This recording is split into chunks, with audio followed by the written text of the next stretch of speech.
every one of you is going to face a moment in the near future where someone is going to ask you for evidence of God's power in you.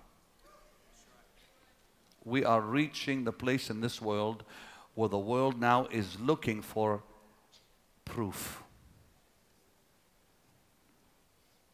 Ye shall receive power. We know that from Acts 1:8. But the world is now looking for proof. Prove it to me. Show me the power of God. They're not going to believe your word. They want evidence that what you're saying is truth. The Bible clearly states in Mark chapter 16, go with me there please if you will.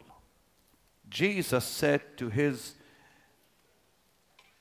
disciples and to you these words.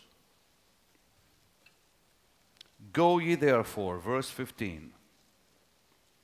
Go ye into all the world and preach the gospel to every creature. He that believeth and is baptized shall be saved, but he that believeth not shall be damned. And these signs shall follow them that believe. In my name shall they cast out devils. They shall speak with new tongues. They shall take up serpents. If they drink any deadly thing, it shall not hurt them. They shall lay hands on the sick, and they shall recover. So then after the Lord had spoken unto them, he was received up into heaven and sat on the right hand of God. And they went forth and preached everywhere, the Lord working with them and confirming the word with signs following. Now that is what New Testament preaching is all about. This is what the New Testament church experienced. This is New Testament living. The gospel of Jesus Christ is the gospel of power. The gospel is the power of God. Paul wrote in Romans and Corinthians. Now, say after me, the gospel is the power of God. Say it, please. Say that again. In other words, it is the heart of the power of God. The gospel of Jesus Christ explained clearly to us in 1 Corinthians 15. The gospel of Jesus Christ is God's power, and the fullness of that power it resides in the gospel, not in anything else. It's not the preaching of our word, it's the preaching of His word that brings the power of God.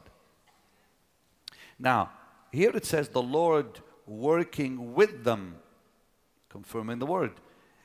Well, in this day and age, the world is looking for this power. They're not going to accept your preaching or arguing. God did not call you and me to argue and debate. He called us to preach the gospel with power.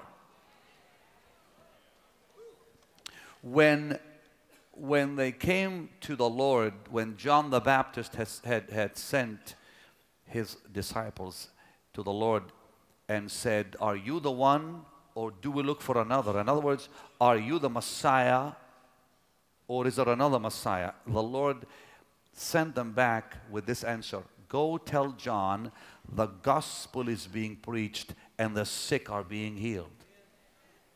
Why?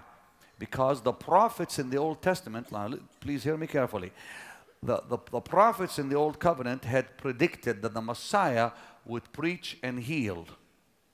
Therefore, if he only preached, he would not be the Messiah. If he only healed, he would not be the Messiah. The Messiah would preach and heal at the same time. So he said to them, he said, go tell John the gospel is being preached and the sick are being healed.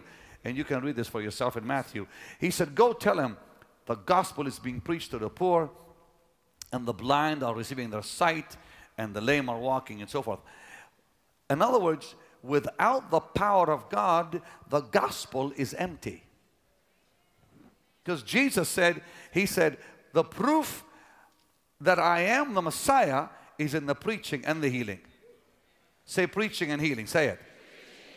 So when we take the healing ministry out of the gospel, we stop the power of the gospel.